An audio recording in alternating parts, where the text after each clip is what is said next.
Welcome to Gifted Underachievers, the podcast for mid-level creatives with delusional ambitions. In this segment, James is a porpoise, Pat is a bear. What does that mean?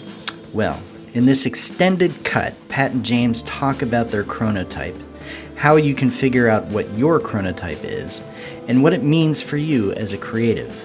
The Gifted Underachievers also discuss social media influencers are assholes, snooze button forgiveness, our creative routines, routine switching, sleeping when stressed, the synchronicity of paid creative work and creative skills, how much time pressure is too much or just right, are hyper goal-oriented people just dopamine addicts wasting their time on too much low-value stuff?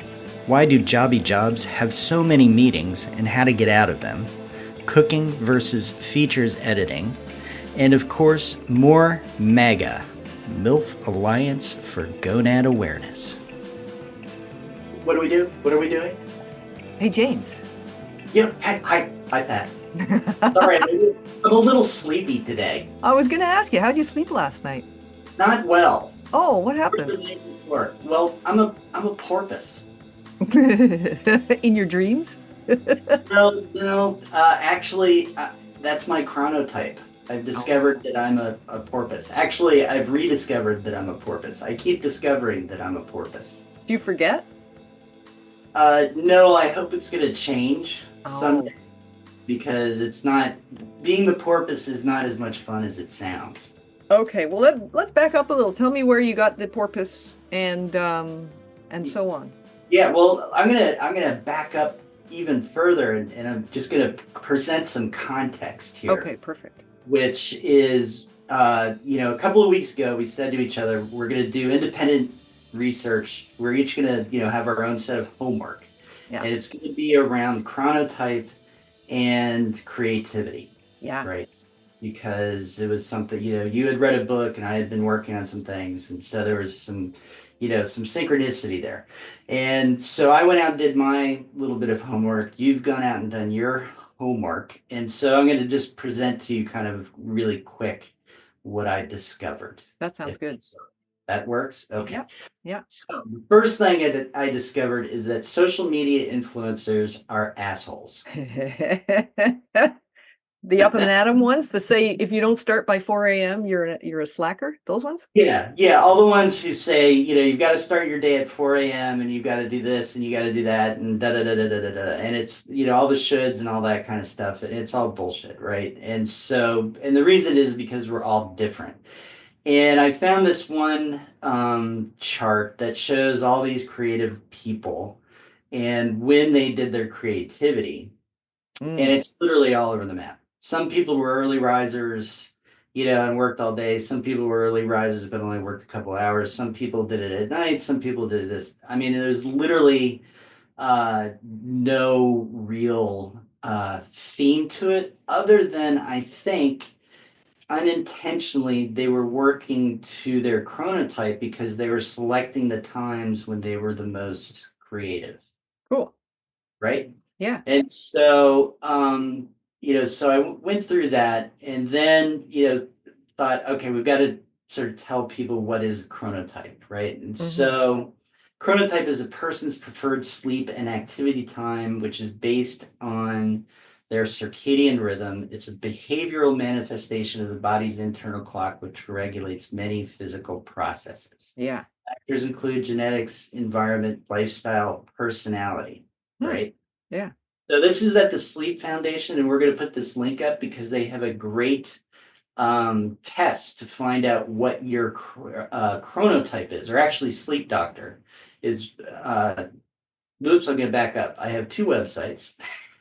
Sleep Foundation does a good explanation of what chronotype is. Yeah. And sleepdoctor.com has a great test to find out what your chronotype is.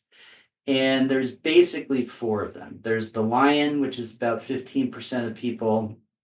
And this is really the people who get up early and are most productive in the morning.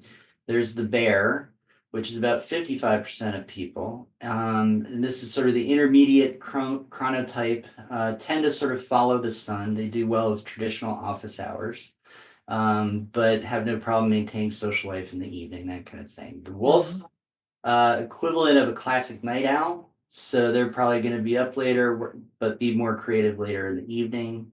And then there's the dolphins, which is based on the ability of real dolphins to stay alert even while sleeping. Human dolphins are best described as insomniacs. Oh, condolences. So yeah, so that's me, right? So then I thought, okay, so when you identify your chronotype, and we've said bullshit on influencers who say you got to get up a certain time and be a certain way, and what can you do about, like, what are you going to do with this information, right? So first is don't feel guilt for when you get up, right? I mean, we all have to basically get up at some point in the morning, but if you're not getting up at 6 and you feel like I should be getting up at 6, that's just your chronotype speaking, and that's Mm. as genetics as anything else, right? Yeah. And so the next piece of it is to align your deep work with your chronotype's peak energy creative periods, right? Yeah.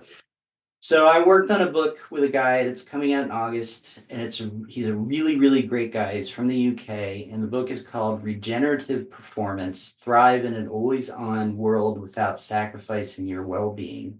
Love it. And he talks about a lot of this kind of stuff, and he does a lot of myth busting, especially around sort of social media influencers and that kind of thing. Mhm. And one of the things he says, for example, employers tend to perceive that employees who show up earlier are working harder, but really when you look at the productivity of individual employees, it doesn't matter. It's Mm. whether when you show up and actually are doing work. And he also says, don't worry about hitting the snooze button. I am a huge snooze button fan. I Mm. wish instead of being able to hit it just 3 times, I could select 3 to 5 times. But and I've always been very guilty about that because I feel like I'm slacking. But he says, no, don't worry about it. This is your rhythm. And, it's kind of the way, it works. Yeah. So, anyway, so what does he recommend? And to me, this feels very intuitive and smart. So, first is identify your chronotype. So, Yeah. go use the test, observe your natural sleep patterns, and consider how your energy levels vary throughout the day. Yeah. Next, assess your sleep adequacy, right? Can you wake up easily? Can you get through your day without, needing tons of coffee and all that kind of stuff? Um, and then get into what he calls, and I don't think this is something that he created, but chrono working.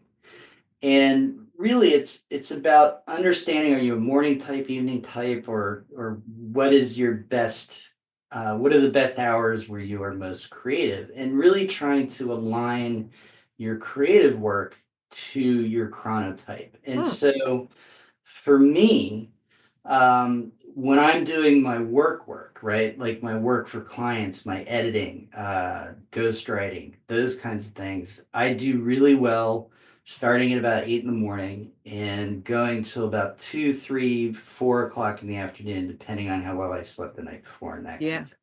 And that works really well for me. And then exercising. Um, beginning at about 3:30 at the earliest, but generally about 4 until, depending on weather outside and all that kind of stuff, for an hour, hour and a half. And then writing later at night, before I start reading, before I go to bed, is really when, for my own personal writing, for whatever reason, my brain just kind of comes alive and I'm infinitely more creative than not. Mm. And, I don't feel like you know, I should be doing my work during that time because I don't think I'd be as creative for my clients. It's more that for whatever reason, there's so many aspects of it that just feel like they work really well. Yeah. Cool. Right. And then, James also talks about this, calculate your expected value. And he does this kind of for all of the advice, but use this framework to evaluate changes or plans you're considering. So consider the potential benefits and the probability of experiencing them weigh against potential risks and their probability factor and implementation costs, right? So if you decide I want to be the 5 a.m. person, is it really, is the benefit of getting up at 5 a.m. really worthwhile? Or are you Mm, just tired throughout the day and you're really working against chronotype and all that kind of stuff? So in the end of the day, my homework said, do not make negative comparisons to yourself and others, especially based on social media influencers and that kind yeah. of thing. Don't work against your chronotype. Do work with it by aligning your work hours and focus with your natural chronotype and energy patterns, which I Mm, think, despite being the weird dolphin, which is only 15%, I think, of people, if that, 10%. I've figured out a way to make things work for me. Yeah. And without, and it's more intuitive as opposed to intentional. Like I didn't set out saying what's my chronotype, but I have come up with this kind of daily schedule that works for me. Yeah. So, Yeah. I'm happy about that. That's interesting. Yeah. Well, I'd like to just reflect on this information. Um, just with my own experience. So I remember when my kids were younger, and I was doing my MFA. One kid was 4 and the other one was like 8.5, when I started my MFA, then 6 and 10 when I finished. And, what I found was that although I'm a bear, according to the, like a daytime person who can go out at night and not feel dragged out, um, I feel like my chronotype had to shift to some degree so that I could get up at 5 to do my coursework because, I had childcare and I mean, I didn't have childcare, so I also had a sign on my I worked in the furnace room and I had a sign on the door saying, "If there's no blood, don't knock." Uh, as in, if you we're not going to emergency. So with the Yeah. hands of the clock. I mean, I only did this when there was another adult in the house, but, uh, not every adult is the person the kids go to. There's always a go-to person, and it was me. So, Yes. I had to, make some barriers, but the thing I noticed was that when I got up at 5, I was tired, all day, but it didn't matter because the stuff I was doing the rest of the day didn't require my full power, It Yeah. was very easy for me to just watch cartoons with the kids. It didn't matter Yeah. what I I did. think that's an awesome point. Yeah, and then the other part of that is after I finished my master's and I was working, I was back at work, but I did a stupid job. I self-employed. I ran my own sweatshop. I was the only employee. I'm a really fast typist, so I signed up to do transcription work, with a South African company, and, I found out that I don't hear that well in upper registers. I don't like really high voices, so I ended up making well below minimum wage. Anyway, I would do my writing at night. I was trying to finish the novel I had for my MFA thesis because you only need like 150 pages for your thesis, so I needed to write more, and Uh, I had to do it at night. I didn't have any other choice, and what I found was that writing a novel at night for me, very difficult. It because uh, novels are huge, right? And there's a lot of moving parts, and at that point, I had a lot of it written, but I was moving scenes around and trying to make stronger character arcs and stuff, and that kind of thinking just didn't come naturally to me at night. I remember standing in front of I had all these colored, index cards taped to my wall, in the basement, like, running around a room, a 20 by 20 room, and that was the novel with scenes and different things, and, I remember looking at it going, "What the fuck is this stuff? I wrote it, but I don't know how to work with it right now because 'cause I'm too tired." So that's my response to that. I also feel like the job thing, doing your work, your important work to match your chronotype is exactly as this writer describes in that employers are not thrilled, even if it's sort of an open even if you're a high level employee. So I'm thinking about my older brother. He's a systems analyst, or was before he retired, and he worked for a health organization, in their systems. And what he has terrible sleep. I mean, he could not really do office hours. It was very difficult. And So he would come in around 11 and then he would work till 9 or 10, to the office.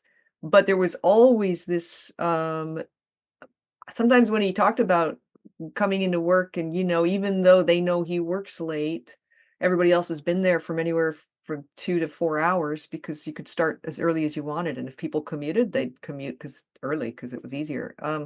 So when he'd come in, they'd already been there half a day sometimes, I don't wanna be putting words into his mouth. I don't think he ever said it was a huge problem, but I think what he's the impression I got with it is that there is a cost. You can't always set your hours. I mean, most of the time you can't set your hours in paid work. We're lucky because 'cause we're self-employed. But, um, the other part for him was that, it was I think it was perceived that he was harder to get hold of, little harder to collaborate with or communicate on big projects, and so there was a cost to Yeah. to privileging his chronotype over the sort of unwritten code, the system Right. Right. that he was working within, and then after he retired, his chronotype turned completely upside down. Well, I don't know, want to say it's chronotype, but his ability to function during the day, he couldn't make appointments because he was be sleeping, and so it was a real big deal. So I think if you have disordered sleep, sometimes it's situational. Like I had insomnia for a couple of decades, and it was completely situational in my case.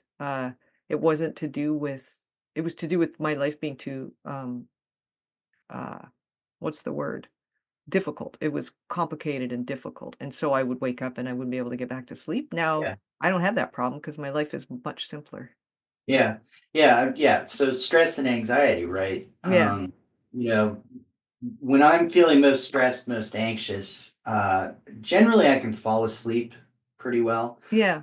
But when I'm most stressed and anxious, when I wake up at night, Yeah. as we are prone to pee, that's when my anxious brain just like goes into overdrive. And Yeah. it's got this like, sizzler reel of everything that I'm worried about that goes like round and around and around. And God. so I think that's part of my dolphin-esque thing. But when I'm not feeling quite so stressed, I still have the same experience. Yeah. Having a little bit more trouble going back to sleep, but the sizzler reel is a little less intense. Yeah, right. I Yeah. don't it's not as much as difficult. Yeah. Yeah. Yeah, I wanted actually, so you went through I loved what you just said. So you went through these three things, which are really if I like a theme to them is externalities, right? Yeah. Like we don't get to choose our what we do all day, every day. Yeah. And us, you know, with our kids being older, working for ourselves, doing client work and that kind of thing, we do have a lot of freedom to be, flexible. Mhm. And, I know that there's people who are creatives trying to fit their creativity around a job. Yeah. And when they go to that job, too often I think the setup is you've got to be here 9 to 5, right? Yeah. And not everybody fits that. And it's the Yeah. same thing with school, right?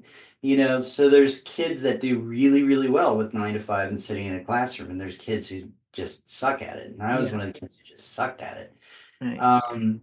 So obviously it'd be nice, just generally speaking, if there was more recognition and flexibility that would accommodate people like your brother, who Mhm. weirdly had that freedom but had to pay a kind of a price for it, right? Yeah, from my perspective, I thought there was a price. We never actually talked about it. Though. Yeah. Yeah. Yeah, I wouldn't be surprised if you're right, though. If an employer is going to perceive somebody who shows up earlier as more of an asset, Mhm. then that person is going to get more benefits of that Yeah, than you would think. even if Yeah. they really appreciate and like the person who's showing up at 11 and working till 9 or 10 at night. Yeah, and appreciate the genius. Like my brother's a very capable guy, right? So there was stuff that only he could do. The way I see it, I don't know for, facts, but that's just my feeling. Anyway, Yeah. but yeah, it was still something that factored. Yeah. And so, and I've been through shifts in my life too, right? So when my kids were younger, most of my parenting, I was on my own. Yeah. And so there was no flexibility around their schedule. Yeah. And I got into a routine where I would get up at about 4:30 or 5 and work until I had to get the kids up Yeah. and ready for school. So then I'd stop work, get them up, get them going, off to school, come back, work, work, work. And I was like a demon, right? Because I'm like, I've only got so much time. I've got to do da da da da da, da, right? Yeah. And it was stressful, but it was also kind of nice. And then the kids' bedtimes, because they were so much younger, were like 8 o'clock or something. So Mhm. I'd read them their stories, say 8 to 8:30 or something. And then I know, I miss it too. So cute. I love that period of their lives. Oh my Yeah. god. Oh, it's the best. Yeah. And the apartment that I had, the kids, they were young enough, a son and a daughter, that they were still sharing a room, and that wasn't an issue. And my bedroom was kind of right across the hall. Yeah. So I would just go to my bedroom right across the hall and I would play some music and I would read and do a little bit of writing. But I was, in bed at like 8:30 Yeah. and definitely lights out by like 9:30, something like that, so that I could get up, so I was completely shifting my schedule to be able to do that. And then the Mhm. kids got older, things changed and that just didn't work anymore. Yeah. Um, so I had to go back to whatever, and I'm kind of wondering if it would be worthwhile trying going back to that, but probably not, because who wants to go to sleep at 8 o'clock at night, right? Well, and then getting up at 4:30, it's winter, right? It's dark. Yeah, It's not still it's getting towards spring up here, but still, I think there is a lot to do with what kind of climate and country you live in, right. environment, and what the social rhythms are and stuff like that too. Yeah, yeah, I mean, yeah, sure, if I was in Arizona or Florida or something, you could see going out onto a little porch area, Yeah. as your workspace kind of thing. Yeah. Um, so then the next transition has been to do different things at different times that fit, Yeah. right? Mhm. So, the client work from 8 to 3 or what have you, and then my own work beginning probably at about 9:30 until Mhm. about 10:30 kind of thing. Yeah. Yeah. And I think, because we have different, phases throughout the day where we can do that really intense flow state kind of Yeah. stuff, but then you can't sustain it. But there's still stuff that has to get done, Yeah. that you've got to tick off. And so that's when you do that. Makes sense. Yeah. Yeah.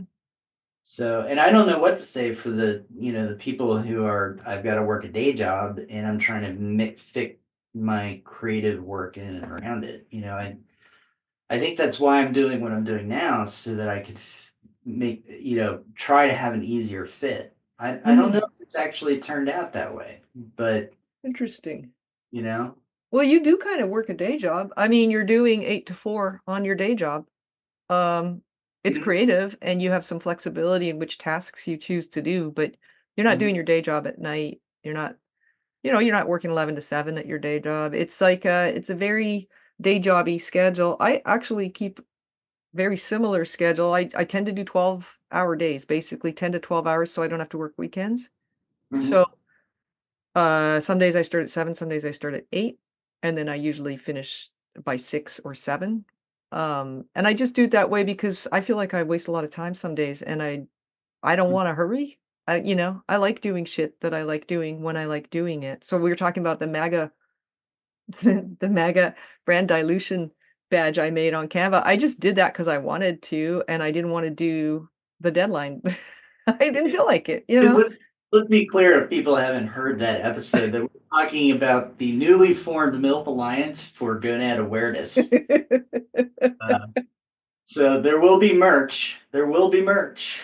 I told my sister just to finish this off, I told my sister about MAGA being MILF Alliance for Gonad Awareness, and her guess what her first question was?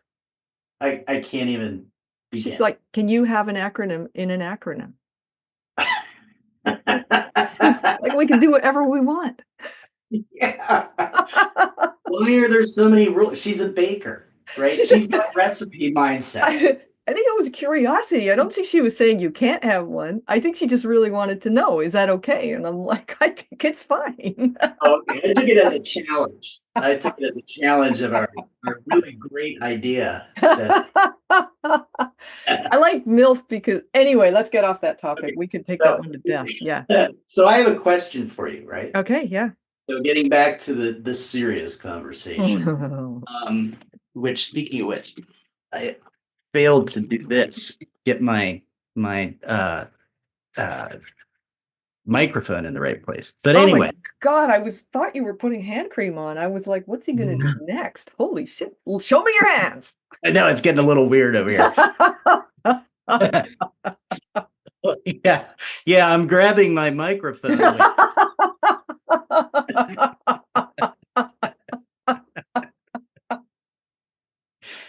Okay. So I do have a serious question, right? Okay, go. So you and I have both so we wanted to be writers, we wanted to have creative lives. Yeah. And then we chose, okay, how can we make a living Yeah. doing creative thing? Yeah. And one of the things that I will say, even though I have not, it has not evolved into the thing I intended, it has allowed me more access and to gather more expertise, connections, network, and all that kind of stuff to help my creative stuff. And I'm wondering if the same is true for you, and maybe that's something to advocate for. Yeah.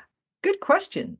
I would say mine, because my day job, for those who don't know, is I'm a book editor and I coach writers, and I fell into that sort of accidentally. I didn't know it was a job till after my MFA, and then I realized every single book on. And you have some courses too, some very, Yeah, very good courses. I do some teaching. Yeah. So, but the point is, what I have learned is it's not just that I meet people who are writers and it sort of normalizes that pursuit for me, and I work with writers and I know I know a lot more about publishing than I did when I started this kind of job, but the other thing is that it has upped my craft tremendously because I spend all day figuring out what the writer intended with their book and how it can go up a level, how or 3 levels to become publishable, to become the high enough quality to be publishable, whether you're talking about traditional publishing or self-publishing. People aren't going to read a book that isn't the quality that they're used to from what they read, and yes, there's a wide spectrum of quality. Not every book is terrific, but so understanding how to help other people improve their books has really made it so much easier for me to write. I don't know why. Yeah, well, I was just thinking, and I hate this term because it's Malcolm Gladwell coined, and I don't necessarily think it's true, but that's how you're doing your 10,000 hours, right? Kind of, yeah. I mean, I read all day now because I read books all day, and I understand at a kind of a. I've always been an avid compulsive reader since I could read, and uh, I I underst I think books are, have permeated my skeleton. Like I just understand them almost Mhm, immediately now, where I didn't before. When I started editing, I had to really spend a lot of time with a book. I still spend mhm, a lot of time with a book, but I have a much um, I have a much quicker understanding of a book. mhm, mhm. But also too, aren't you getting a little bit more connection with the world of publishing too? Oh, totally, yeah. I mean, I read about it. Some of the writers I work with are traditionally published. Many of them are self-published, and yeah, I know a lot more. I think I also have more people I can swap manuscripts with because I went to stuff after my MFA finished. I went to Tin Mhm, House Writers Workshop and stuff where you just keep meeting writers, and those opportunities they require a sample of your work. So you end up meeting writers who are on the path to being published. And so then you mhm. know people. Yeah. Okay. Cool. Yeah. So, your homework, My homework. Well, interestingly, your book report. I didn't do my homework.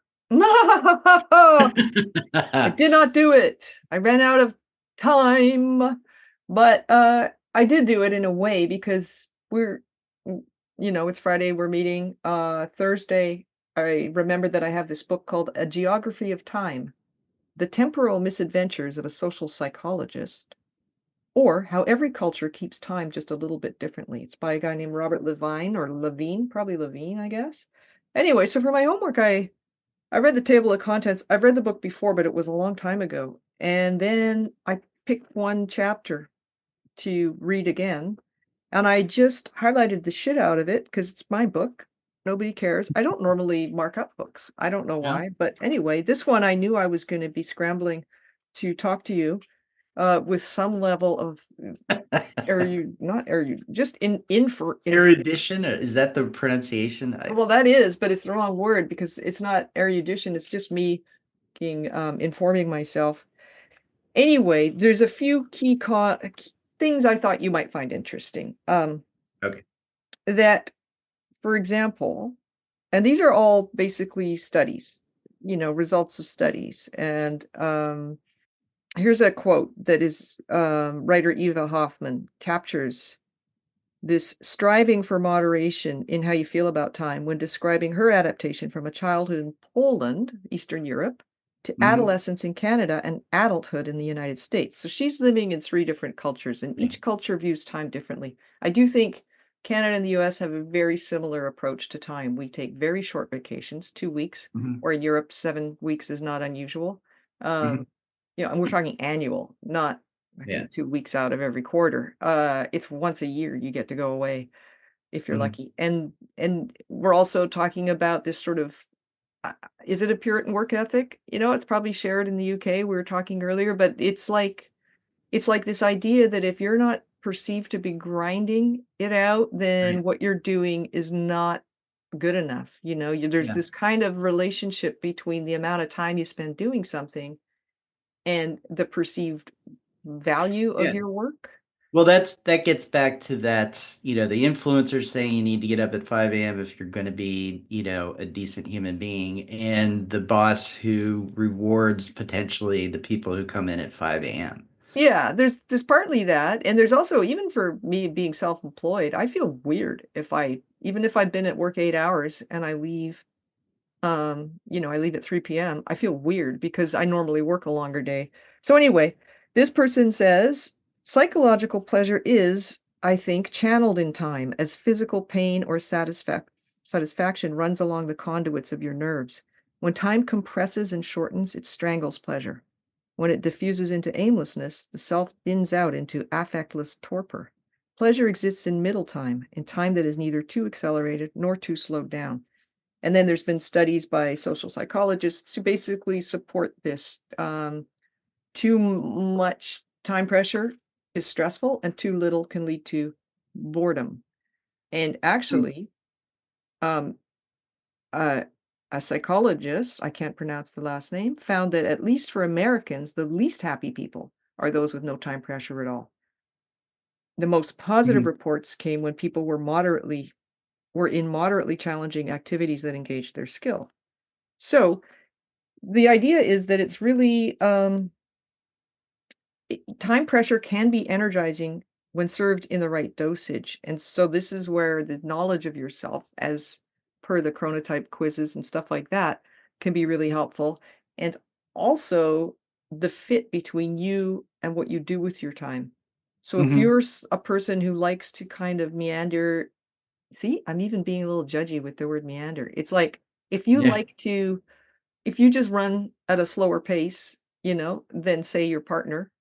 Well, I mean, that's partly I noticed. Me and Rich, or my husband, it was like we're completely wired differently around time. And Uh, it's finding the fit between you and your job and your environment and who you hang out with that it leads to a more satisfying feeling about time. So mhm. there's um another study showed that the best predictor, sorry, of work stress turned out to be the fit between a person's personal temperament and the characteristics of their jobs. It's more important. Mhm. The fit is more important than the objective stress level of the job. And Mhm. then the other thing I found is that in this chapter is that personal flexibility versus rigidity is an effective buffer against stress and job dissatisfaction, no matter what your occupation is. And by personal Mhm. flexibility, they're talking about, can you use your time differently in different parts of the day? So Mm. you think about, you know, in Europe, Italy, some of the Southern European countries, they have a built-in break period. South America too, the siesta. You can work really hard and then you decelerate to enjoy la dolce vita. Uh, Mhm. there's traditional values in some cultures that protect you from burnout because they offer this kind of multi-temporality, this ability to treat things Yeah. differently. Well, and I think that's really interesting because, we're just talking about this flexibility for school and work where, you know, maybe it'd be better if you had the workday begins, say the earliest you can come in is 7 and the latest you can be there is 10. Yeah, And as long as you're there for an 8-hour stretch, let's say, yeah, works or something like that. But maybe the alternative to that is allowing a little bit more flexibility or a lot more flexibility and freedom to do the tasks at the times that work best for the individual, yeah, right? yeah, And so that's what I think you and I have is that freedom to yeah, do. because we're self-employed. Yeah, because we're self-employed. Yeah. But and I'm glad that you brought up, Southern Europe and South America and that they have a different perspective on time compared to, and then there's the data point that Americans, or was it North Americans generally, or just Americans that, This book talks about Americans, but I would in my own perception is that we treat time quite similarly in Canada. okay. So, there's these people who say they feel better, or they perceive that they feel better when they have a lot more sort of time pressure, right? Yeah, When their time pressure dosage is a little bit higher. yeah.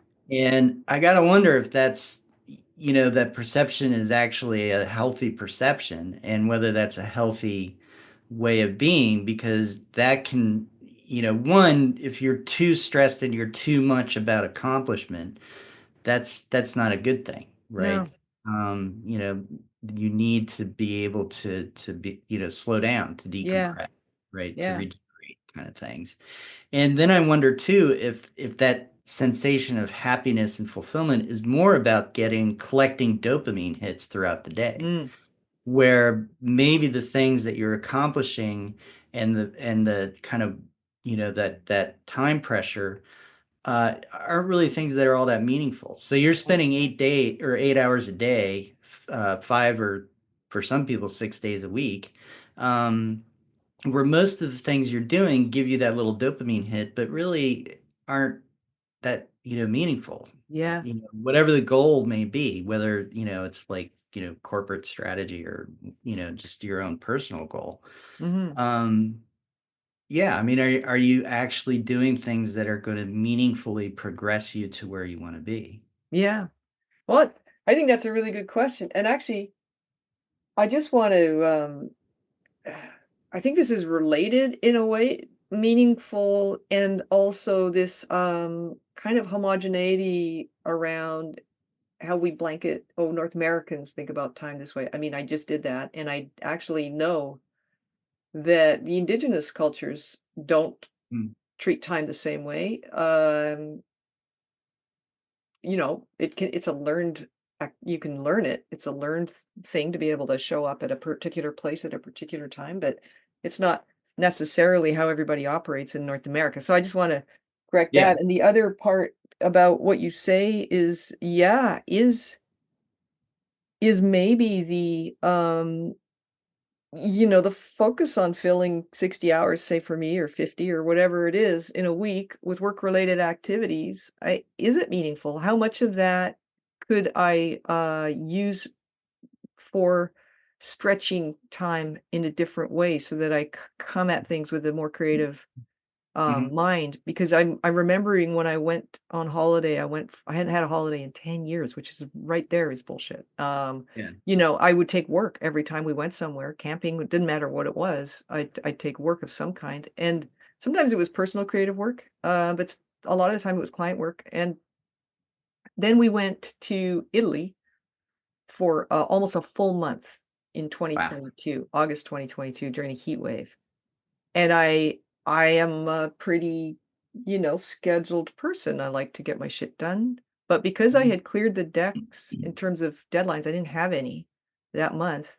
I switched immediately to a completely different person. I didn't care if I sat and stared out a window for an hour and a half. In fact, that's what I did every single day. I found the Mhm. window in wherever lodgings we were in that overlooked something interesting and just sat Mhm. there. I just pulled a chair up to the window and open the curtain and just sat there and stared out, doing nothing else. I Mhm. wasn't drinking wine. I wasn't writing in a And notebook. happily so, right? I mean, or were you No, doing happily. I mean, thinking? I think I Oh. was probably a little bit, I was probably recovering in some ways from my unrelenting focus on basically work, my family arrangements, logistics, all that stuff. Like Mhm. there's never a moment really, Mhm. um, when you're a certain type of person who people go to for help, like kids and so on, Yeah. like that was just my life. So my kids were a little bit older when we went to Italy. They were, self-sufficient. They would go out by Mhm. themselves in Rome and stuff and do stuff. Uh, and so I think there was a certain amount of like, when a rubber band's stretched tight Mhm. and then you let go and it kind of flies off into the air and then it lands and just lies there. I think there was a little bit of the landing and just lying there. But there was Mhm. also this ability to do some deep dives later in the holiday after about 3 weeks.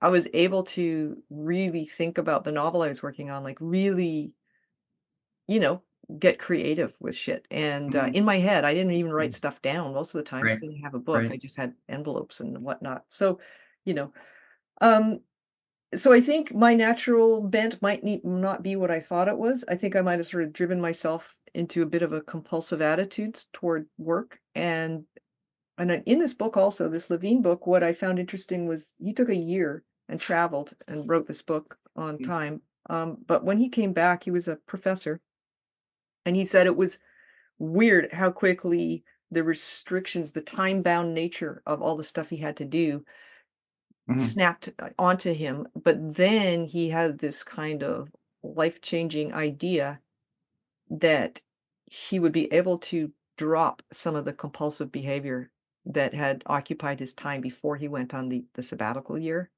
Mhm. and he did that by asking these 2 questions. One, is this something I must do? And the Mhm. other one, "Is this something I want to do?" And he was surprised at how little there is in his relatively privileged job that he must do, and he was also Yeah. surprised at how much he wanted to do and how mundane a lot of it was. He liked doing mundane things that he just had Mhm. never thought he had time to do. Yeah. That's really tons of really cool stuff. And it one, I gotta take a month-long vacation to Italy or Spain or You both. gotta. You Yeah, I gotta. It'll gotta do change it. your relationship to your own life. Yeah, because when I was younger, I did a lot more traveling than I do now, and it was always, like work, work, work, quit the job, Yeah. and go have adventures, Yeah. right? And you're a different person when you're off having the adventures than you are when you're doing the work, work, work, right? Yeah. Yeah. And so there is this like relationship. You've got to earn a living, so you can't always be the vacation person kind of thing, which you could get into like, well, it's capitalism, but yeah, blah, right? I mean, it's just the fact of life that, you know, it's you're either going to be trying to sustain yourself by farming and completely homesteading, which is a huge amount of work and maybe more Massive. satisfying. But anyway, Yeah. anyway, so when I think about the two sort of more two job experiences, two work experiences that aren't really necessarily related to this creative thing. But one was, as features editor for a business magazine. Mm. And it was like, we want you here at this time for this much time. The kids were small. This was just before I sort of broke free, right? Mm. Actually, getting laid off by these people was what sort of set me on my current path. Yeah. And it was, we have all of these tasks that you need to do in a day. Mm. And just to like add another element of complexity, we're going to require that you attend at least 2 to 3 meetings a day that really are just talking about what you're doing, Oh, for fuck's sake. that aren't really have any meaning at all. Yeah. And then I got in trouble one day because I was having to leave early because I was having to get kids at school and da da da da da da da, and they were putting all kinds of pressure on me. And there was some silly little everybody's going out for lunch. Like it wasn't even a birthday or anything. It was like we're all going to go out and have lunch. And I was like, no, I can't. Because, and I didn't say this to them, but my reason was because you're putting so much fucking pressure on me to get this shit done. Mm-hmm. I've got to spend this hour here working, right? Yeah. So I can get to my kids so that, they can get picked up and blah, all that kind of stuff. Mm-hmm. But I got a dressing down in the in the boss's office Jesus. for not going on that lunch. And I was like, what the fuck? I Yeah. was like, you've set this up, it turned into an argument. It was really difficult, right? Yeah. But then the flip side, right? The other experience is working in a kitchen as a cook. Mm. And so you put in these really long days.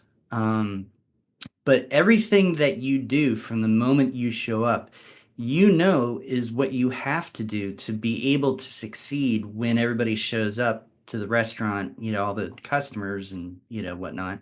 Yeah. So everything that you are doing is absolutely necessary and critical. Mm-hmm. And nobody's getting in your way. Right? I think that's huge. Because yeah, because they're not going to all of a sudden say, "Oh, let's have, 3 meetings while you're trying to prep all of the food that we need to serve people that needs to be really, really good and, the right amounts and all that kind of stuff." Yeah. Um, and I loved cooking. I Mm. really, even though I was a pressure cooker, pardon the pun. But you're doing long hours, but everything you're doing is in preparation. And then when it's busy, there's a certain energy to it. And I was lucky that I would say easily most of the places I worked at allowed, everybody worked together and they allowed for me to just riff and be myself, Yeah. so and we all laughed, Yeah. right? Yeah. So there's a lot of that kind of energy, even though you're really stressed and really working hard and that kind Yeah. of thing. And two very different experiences. And Yeah. I got more stressed from, making more money doing less hours as the features editor than I was doing more hours in arguably a more stressful situation or, working in a kitchen. I wonder how much of it had to do with the meetings. I remember one of my friends is an engineer, Jay, and worked for the city. It was kind of engineering that deals with waste, basically. And so he got asked for meetings all the time. People with, they're trying to convert what used to be gas station land to something else. And so there's all these waste protocols they have to follow. And he's told me once that his first question when somebody said, can we get a meeting or they can, was, what's your objective? Yeah. And if the objective could be met without meeting, that's what they did. That was just Jay's rule, right? And now I think there's so many cultures, work cultures. Now, to be honest, I haven't worked in a jobby job for so long. I'm not sure about this, but I know I was in the conference industry. And yeah, there's a lot of meetings, but they all have kind of like the restaurant, your everything you did had meaning because it was aimed at supporting the activity that was the main Mhm. reason for the restaurant being there, which was feeding people. So even the prep work had meaning. With the conference, Mhm. it's a similar thing, but the activity is 2 years away when you start working on it. So you have meetings, but they're all have a very specific purpose. There's no Mhm. shooting the shit meetings that happen 2, 3 times a week for no reason.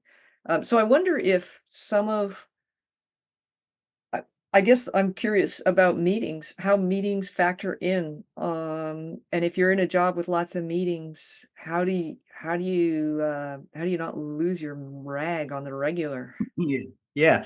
Well, and it reminds me of the movie Office Space, where it's like, Bob, where are your TCP reports? We've been waiting on those for quite a while, and you're getting a little bit of a backup, and it's like, it's that kind of stuff Yeah. where there is a management theory or philosophy or whatever where you want to have all these meetings and all these reports, and because you need to constantly know where everybody is and what they're doing Right. and progress, and so that you can then turn around as the middle management and report to your boss and say, Right. oh, this is exactly where we are and how we're doing what we're doing, and they're getting that same, like, where's your TCP report, and we've got to have 36 meetings, and there's definitely this personality type that is control oriented, Mm. right? So they do idiotic, asinine, bullshit, fuckwad things like send out mass emails saying, write a list by Monday evening of the 5 things you did last week, or you're fired, right? My God. And it's, that's not going to lead to anything meaningful. And so, Yeah. you know, and I think, to sort of try and bring it back to this chronotype thing, but I think all of this is really important.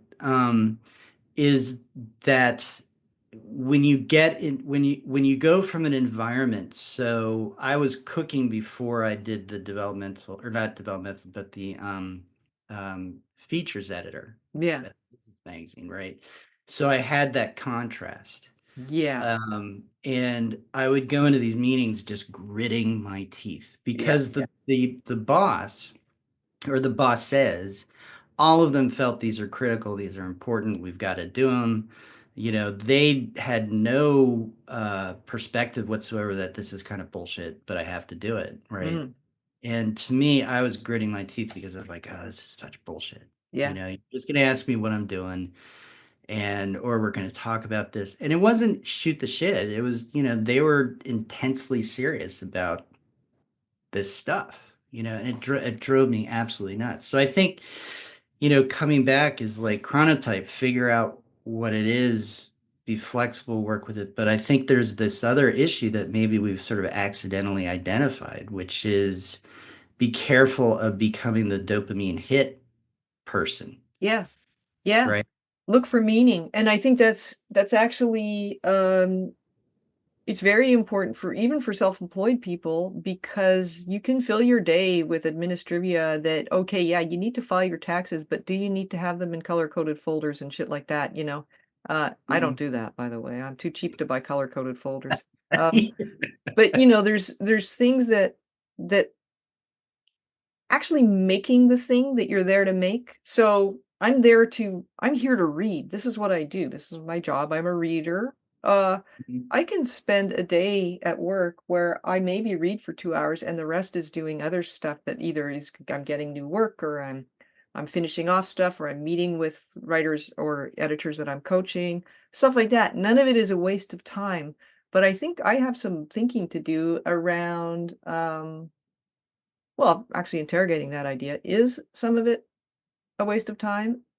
And the other part is, what is time and how do you waste it? You do it by doing stuff that doesn't have any Mhm. long-term meaning for you. It's not building anything, and you're not actually doing any work. You're doing stuff that looks like work and feels like work. You're sitting at the desk, which is hard on your body, but you could do that somewhere else at a different time and it wouldn't matter. Mhm. If it's not something I would take out, you know, out to if it's not something I would go work on, let's say at the library or in a rented shared office space or something, then does it need to be done here? When I think Right. about some days I think about working off site, going to a coffee shop just to get some fucking fresh air, And Mhm. the sometimes I think about, well, I wouldn't do that there because it's a waste of time. So why am I doing it here? Yeah. Yeah. Yeah. I like doing that, and I should do that more, and this is making me think I should do that more because I think there's something regenerative to it, right? Yeah. Even though you're doing your work, going into a different environment and being a little bit more around people. I find that I have a larger screen so I can have multiple windows open, so I Yeah. Yeah. certain I I know the do. setup, right? But there's other things where you don't need that, and just my Yeah. laptop is enough. And so Yeah. maybe you're getting more into that. And then the other thing, making sure that there's meaning, you know, like you can slide into that, Puritan work ethic of I've got to analyze everything and make sure it has this meaning True. when you got to be a little bit more no, I need to take breaks. I need to let my mind kind of Yeah. wander a little bit and Yeah. that kind of stuff. Yeah. Um, You're right.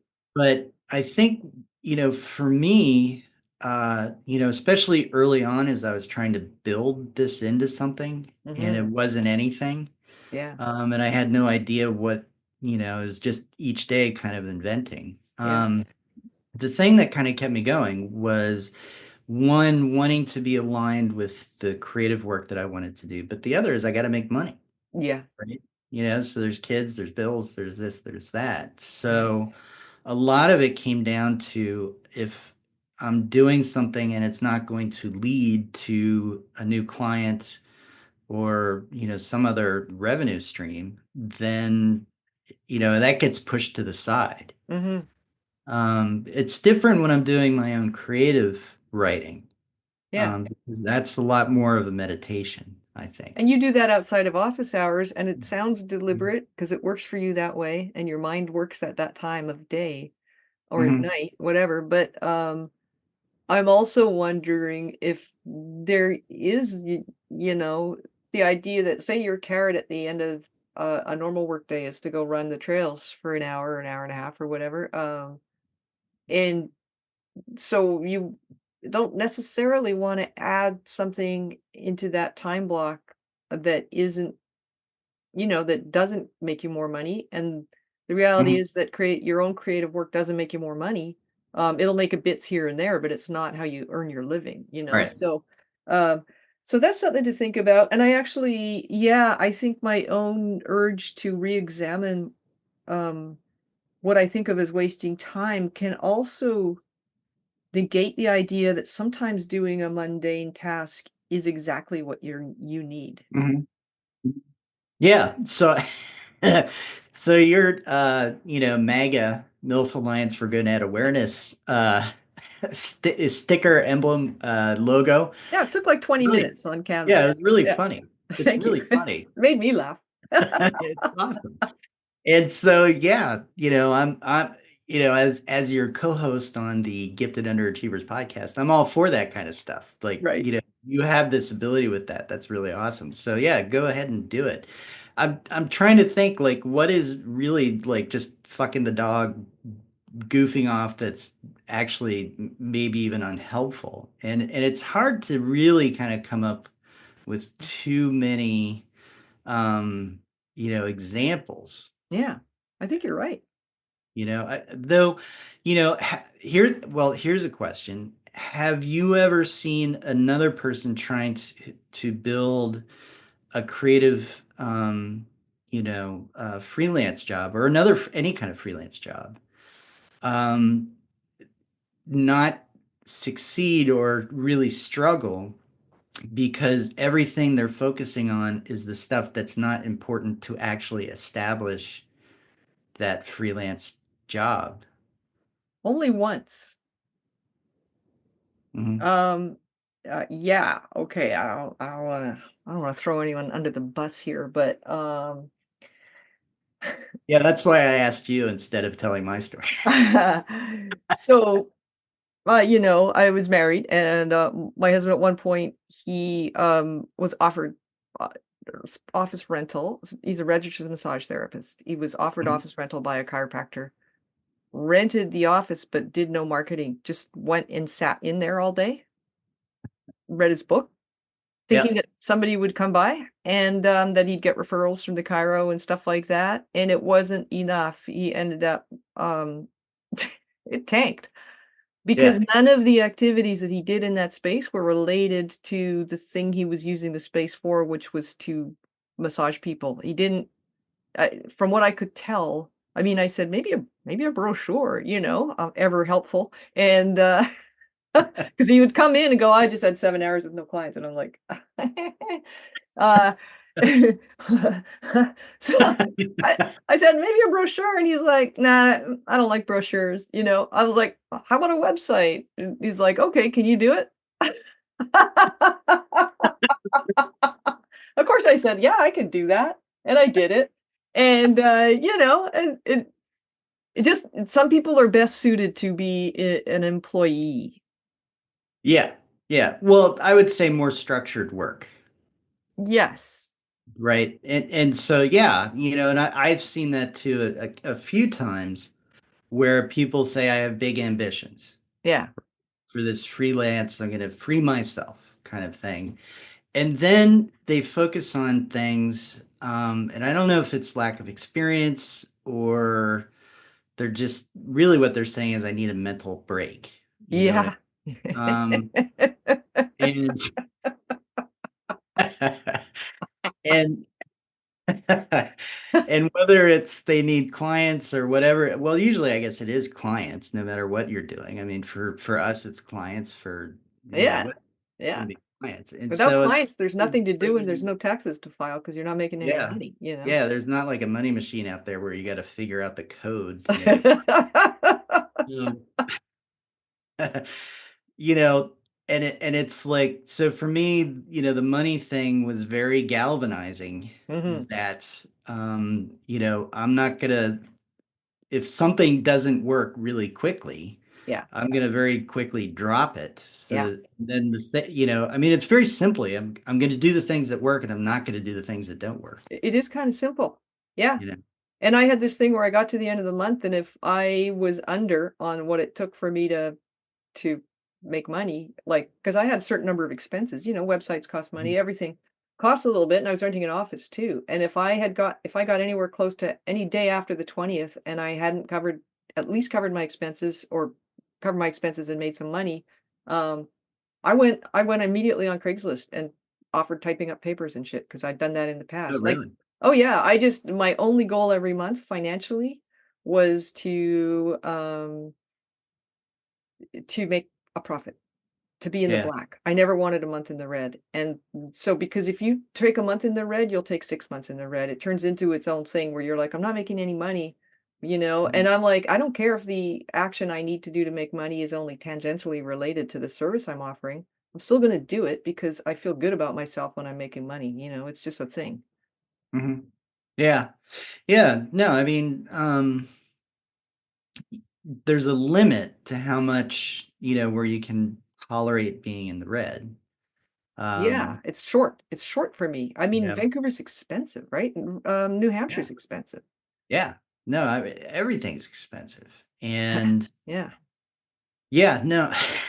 Wow, you really got me thinking that because the way that you get paid as a ghostwriter yeah. it's a very different way of being as compared to where you have clients coming in. You have more clients coming in, and so there's more checks Turnover. coming in and Yeah, that kind of thing. And whereas if you're a ghostwriter, you have to hit milestones, payment milestones right. to get the next payment. And Yeah. so you can go 3, 4 months sometimes, Oh, shit. depending on the project, where you don't have a check coming in. And so you Yeah, have to be really good at anticipating, here's how long it's going to take me to hit this milestone. And so what I always tried to do is how can I up my productivity so I can pull that back? yeah, So if I think, 4 months seems a little bit long, but more like three. So if I think it's gonna 3, can I get it to 2.5? Can I yeah, get it down to, less than that? yeah, And increase that productivity. And again, you find yourself on that gerbil wheel, right? you know, Yeah, and beating yeah, yourself up for, oh, I'm not being more productive. Um, yeah. I mean, we're in a deadline industry. Publishing is deadline mhm, driven. It really mhm, is. Everybody in it, even somebody who self-publishes and doesn't care if they make any money off their book and they hire me to do their book. I need to hit deadlines. I can't organize my mhm, work without them, and I can't invoice if I don't hit a deadline. I can't if I don't deliver the project. I'm not gonna invoice them. I invoice for a more expensive project, I'll do milestones or I'll do a deposit and then 2 payments, but Until I hit that, the date of when I'm gonna finish and hand it in, I can't invoice. So there's this kind of hamster wheel, a quality to it, and I guess I'm wondering now, your thinking has sparked my thinking, which is, is that a bad thing? It is if you don't build in enough time. I've just recently Mhm. extended my turnaround times for all the projects except one. Like before we start, normally I take X weeks to developmentally edit a book. Now Mhm. adding again to that, and I still have a fairly quick turnaround compared to some other developmental. Some Mhm. people take 3 months to developmentally edit a Yeah. book. I don't. So what I have found is that, yeah, that will change the flow of my money, but it also gives me more wiggle room to do other paid work like teaching, Mhm. or also to go to the hospice, or move Right. my Right. mom's stuff out of her independent living facility and find a long-term care facility. All the other Mm. shit that's happening gets a bit more bandwidth, but it's still something to adjust to. When you're used to a certain pace and rhythm to your days, half the battle is with yourself to go, "No, it's fine. It's gonna be okay." You don't have Yeah. to work the way you've Yeah. been working. Yeah. Yeah, or you need to figure out, if it's not working for you Yeah. financially, all that kind of stuff. You got to sort of figure out, and I think there's two ends, like how do I increase my income? Mhm. And, that can be really challenging, especially if your time is maxed out, right? Yeah, if your time's And so maxed out, then the yeah. other is you got to look at, okay, what are my expenses and how do I cut those? Mhm. Your I think, overhead. where you run into the big pinch is when you can't do, either end, you can't really do too much modifying. Yeah, if you're at maximum efficiency in terms of your overhead and you're at, maximum, commitment in terms of your time Hmm. to work, then there has to be kind of a bigger shift in your thinking Hmm. around your business, I think. I think it's all solvable for most people. It's Hmm. just there's part of it is being, we're not selling a widget, we're actually selling expertise. Right. And so some of it can be as simple as looking at who you're working with, like who's your funnel. I worked with novice Mhm. and intermediate writers for the first few years.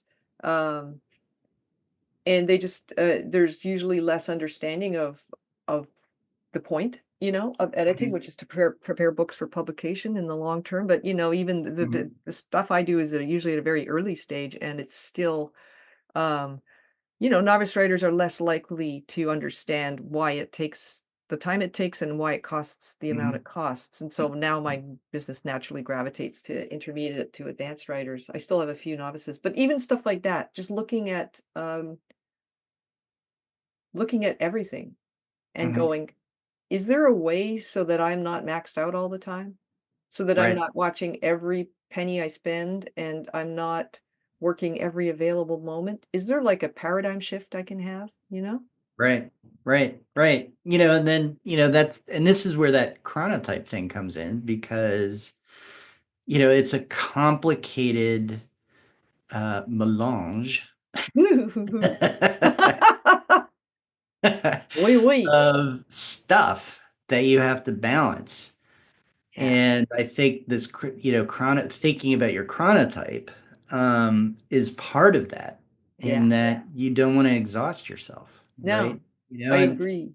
maybe you're more willing to do that when you're younger, but even still, I wouldn't advise to somebody who's young, burn the candle at both ends like a crazy person. No, I wouldn't either. I think it fucked with my adrenal system because I started in Yeah. the conference industry, which is very heavy duty as you get on site. You're only sleeping 3, 4 hours a night because you have morning stuff and then you have late night stuff, and you're working Mhm. all day. But even before that, I was doing weird shit with my time.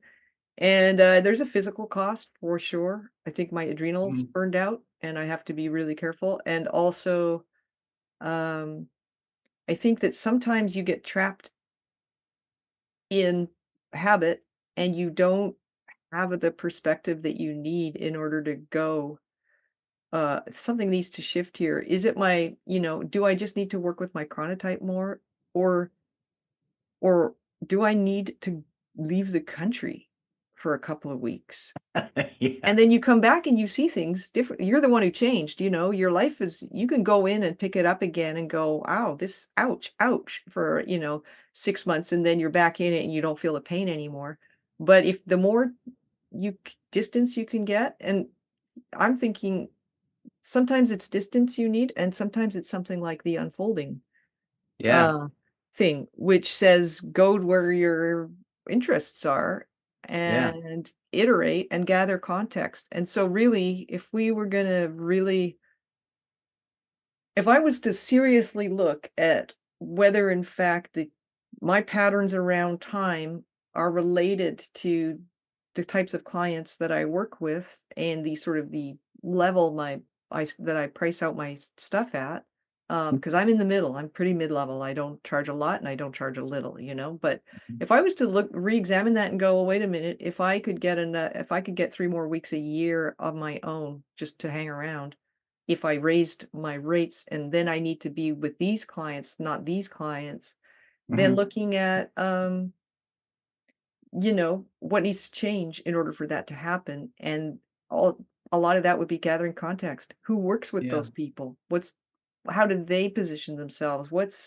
You know, what makes somebody willing to spend 5 times what I charge on something that I do similar work on? So there's all these different things. That's kind of another experiment. I think it's related to the one Well, we were talking about, increasing your yeah. capacity. Yeah, increasing your capacity, and it's also very much related to our grant experiment, right? True. So it's interesting that I've gravitated away from just looking for money Mhm. to looking for time away.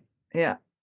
And part of it is that I have to admit it feels like, if you're going to take a path of least resistance, it feels like applying for residencies and that kind of thing It's has a easier. little bit less resistance Yeah. than trying to get 50 grand out of NIH, especially now. Yeah. Yeah. Um, True. and um, or not NIH, that's that's National Institutes for Health, national, arts and all that kind of stuff. But NEA, National Endowment for the NEA, Arts? Yeah, yes, yeah. Okay. I knew what and you meant. I'm glad you did. But, when I was looking at all these grant opportunities, the ones that lit up for me were the ones that are like, oh, Provincetown. I could go spend like 2 weeks, or I think it's a month maybe, Provincetown out on Cape Cod, Nice. just being a writer. Yeah. Or, oh, I can go to Yada, or Yado, and I can go here or there, right? Yeah. And that really, really spoke to me. Yeah. So, And yet, so we circle back to chronotypes in the idea that getting away from how you treat time normally, mhm, um, can sort of allow you to reinvent your relationship with time and with your work, or mhm, time related to your work, if you let it. If you don't just pull on the yoke and go, okay, back to it. We're gonna mhm, plow this line now. It's like you have to be willing to shake yourself up. mhm. Yeah, no, absolutely.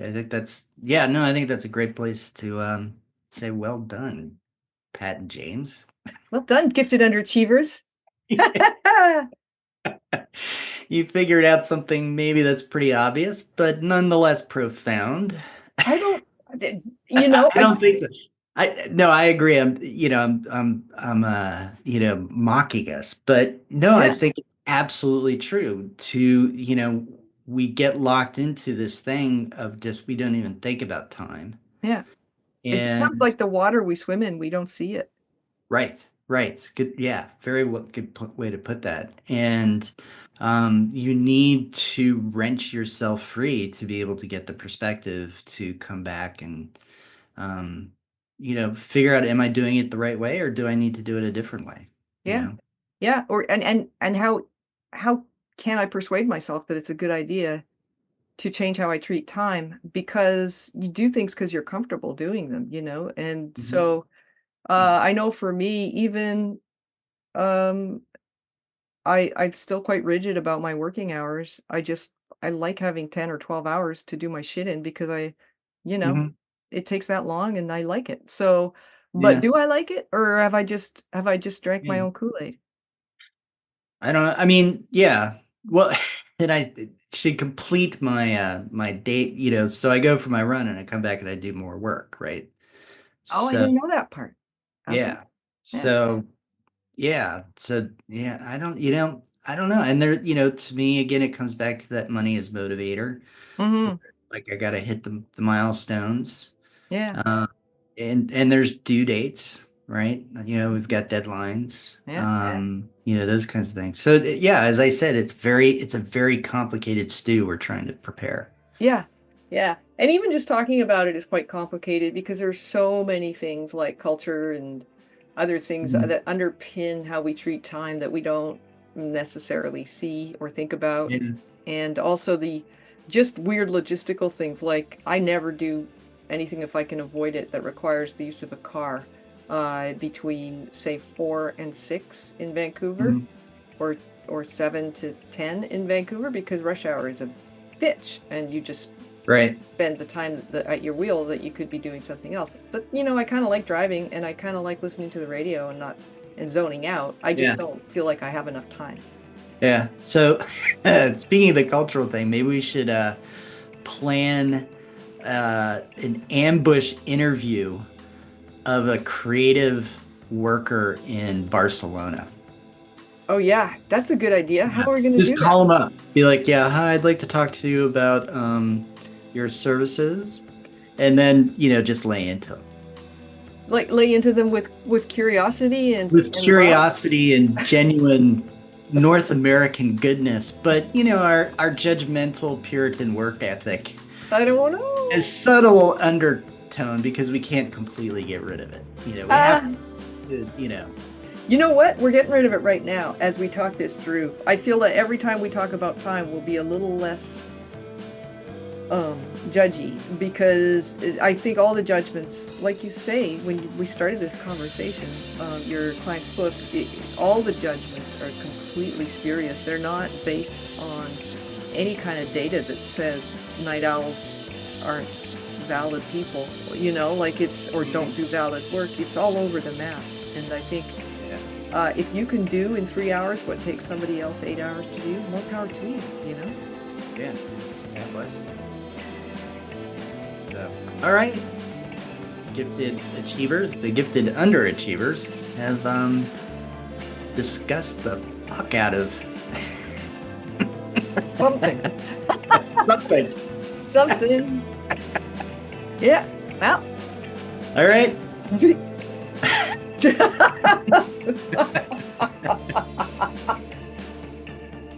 Thanks for listening to Gifted Underachievers, the podcast for mid-level creatives with delusional ambitions. We'd love to hear how we're doing, so please leave a comment, join our chat page, or send us an email at giftedunderachievers@substack.com.